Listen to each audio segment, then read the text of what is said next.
নতুন সরকারের কাছে আলেমদের প্রত্যাশা কি? আলেমদের প্রত্যাশা কি? আমি তো আর সব আলেমদের প্রতিনিধি না যে সবাই আমাকে দায়িত্ব দিয়েছে আমি সবার প্রত্যাশা বলে দিব। তবে আমার ধারণা ওলামা একরামের প্রত্যাশা, সর্বস্তরের মানুষের যে প্রত্যাশা রয়েছে সেটা আসলে পরিমাণে অনেক বেশি না, যদিও আমাদের সমাজের সমস্যা অনেক বেশি। মোটা দাগে মানুষ, এদেশে মানুষের আবেগ অনেক বেশি, যার কারণে মানুষ অনেক বেশি চায় না। অল্প কিছুতেই বাঙালি অনেক খুশি হয়ে যায়। আর কিচ্ছু না করে যদি শুধুমাত্র এদেশে দুর্নীতিটা দূর করে ফেলতে পারে কেউ, তাহলে আমার মনে হয় এদেশে মানুষের আর অন্য কোনো বিষয়ে দুঃখ খুব একটা থাকবে না।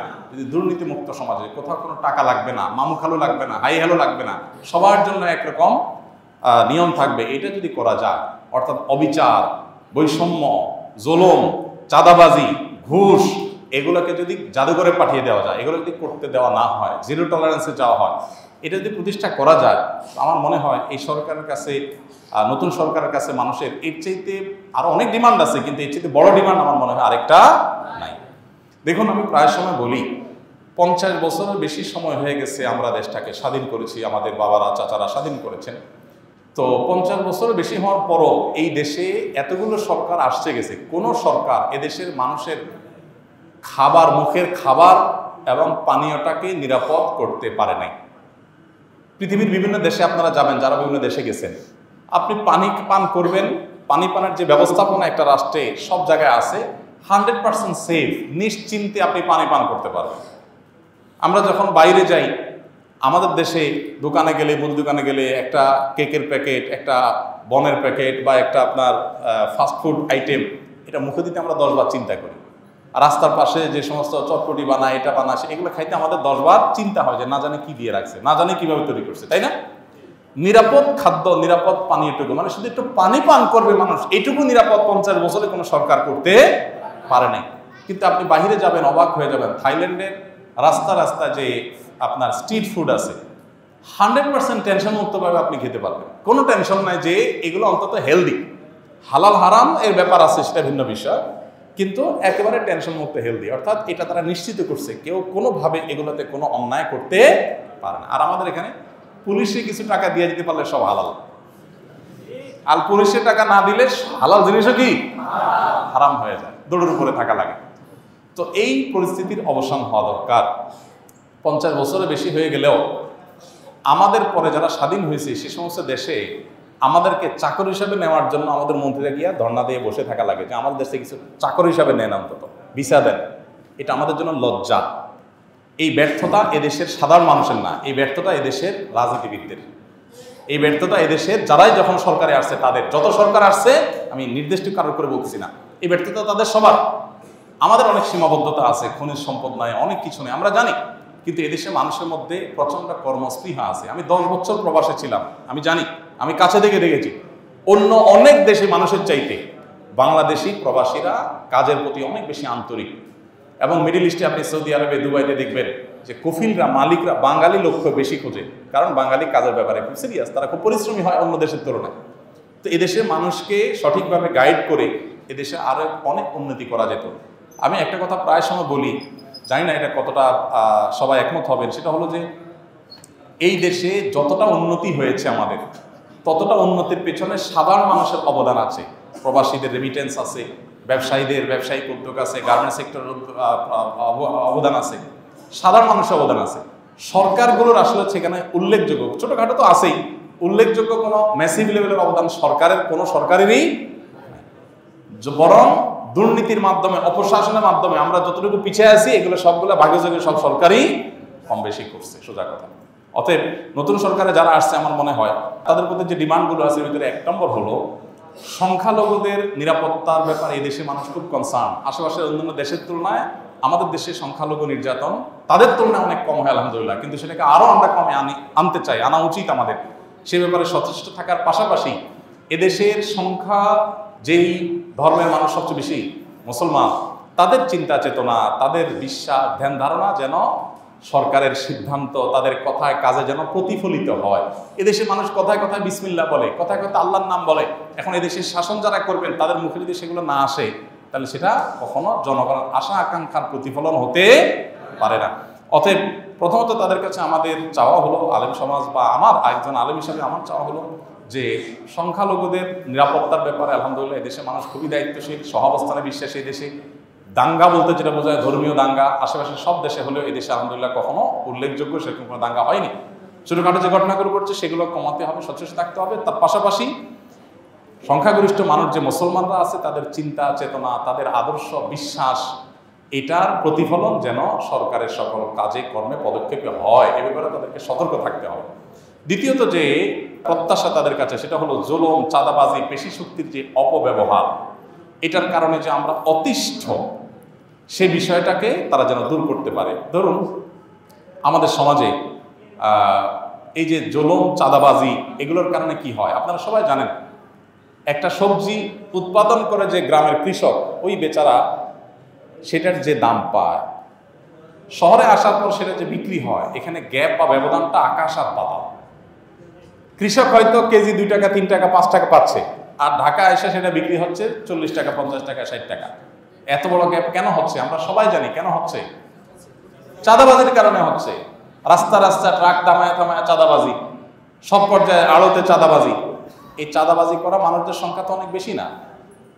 যদি কোনো সরকার সিরিয়াস হয় যে না আমরা এগুলো বন্ধ করব, তাহলে কৃষকও বেশি দাম পাবে, আবার ভোক্তাও অনেক বেশি দামে কিনতে হবে না, একটা ভারসাম্য ভাব আসবে। অতএব এই যে কোনো মূল্যে জুলুম, চাঁদাবাজি এবং পেশি শক্তির অপব্যবহার এটা বন্ধ করতে হবে। এটা হলো একটা বড় প্রত্যাশা।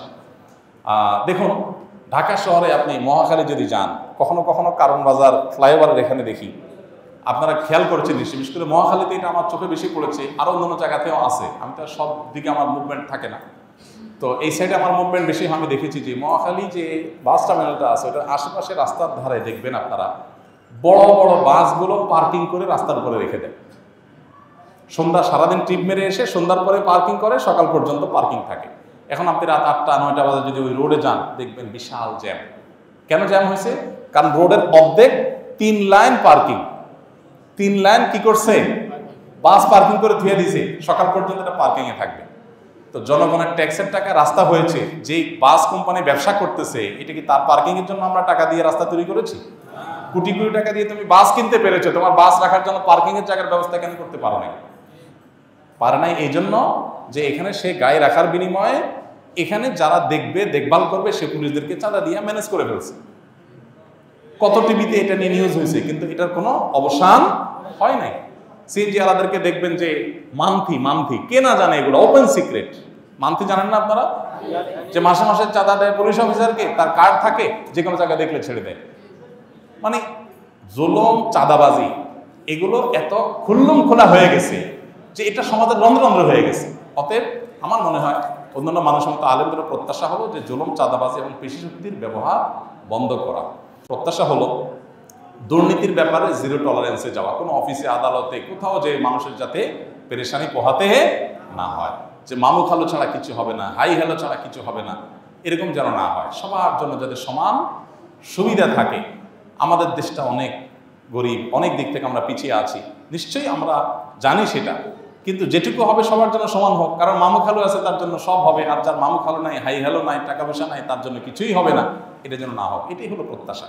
আর সর্বশেষ বিষয় হলো যে বিশেষভাবে নিরাপদ খাদ্য, নিরাপদ পানীয়, যেটার কথা আমি বলছিলাম, নিরাপদ ঔষধ, নিরাপদ খাদ্য, নিরাপদ পানীয়, নিরাপদ ঔষধ, এই তিনটাতে নিশ্চিত করা। দেখুন যেই ঔষধের মাধ্যমে মানুষ বেঁচে থাকবে, ট্রিটমেন্ট করবে, আমি নিজেও জানতাম না এক সময় যে ঔষধের ক্ষেত্রে এত 2 নম্বরই হয়, যে নকল ওষুধ নাকি হয়। তাহলে একটা মানুষ যে ওষুধ খেয়েছে সুস্থ হবে, উল্টা ওই ওষুধ খেয়ে সে আর মরে যাচ্ছে। বাংলাদেশের বহু গ্রামে, আমি আমার গ্রামের কথা বলি, আমার গ্রামে, লক্ষ্মীপুরের আমার গ্রামে শুধু আমাদের বাড়িতে 8 জন মানুষ ক্যান্সারে মারা গেছে। আমার বাবা নিজে ক্যান্সারে মারা গেছে, আমার হাতের উপর দিয়ে চটপট করতে। আমার চাচারা কয়েকজন মারা গেছে, চাচাতো ভাইয়েরা কয়েকজন মারা গেছে। কেন? খবর নিলাম যে পানি যেটা খায় পুরা গ্রামের মানুষ, এটা ক্যান্সারের কারণ। আর্সেনিক আছে, আরও অন্য বিষয় আছে, যেগুলোর কারণে এখান থেকে ক্যান্সার হয়ে যাচ্ছে। সাতক্ষীরার একটা গ্রামের মানুষকে নিয়ে দৈনিক পত্রপত্রিকা নিউজ হয়েছে যে একটা গ্রামে মানুষ মরে, অনেক মানুষ মারা গেছে শুধুমাত্র পানি বিশুদ্ধ না থাকার কারণে, পানিবাহিত অসুবিধার কারণে। আমার নিজের বাসায় এই যে কয়দিন আগে পরপর 3 জন জন্ডিসে আক্রান্ত হয়ে চরম অবস্থা হয়ে গেছে, মরণাপন্ন অবস্থা হয়ে গেছে। পরে চেক করে দেখা গেল সমস্যা পানিতে। তো খাদ্যে ভেজাল, এটার কারণে কিডনি শেষ হয়ে যাচ্ছে। আমাকে এক ডাক্তার বলেছেন যে বাংলাদেশের যতগুলো ডায়ালাসিস মেশিন আছে হসপিটালগুলোতে, এগুলোর একটা তো আপনি দেখবেন স্লট খালি নেই। এত পরিমাণ কিডনি রোগী হয়েছে এদেশে যে একটা তো কি নাই, স্লট খালি নাই। অসাধু ব্যবসায়ীরা খাদ্যের মধ্যে ভেজাল দিয়ে দিয়ে আমাদের কিডনি শেষ করে ফেলতেছে। ক্যান্সার রোগী ঘরে ঘরে হচ্ছে।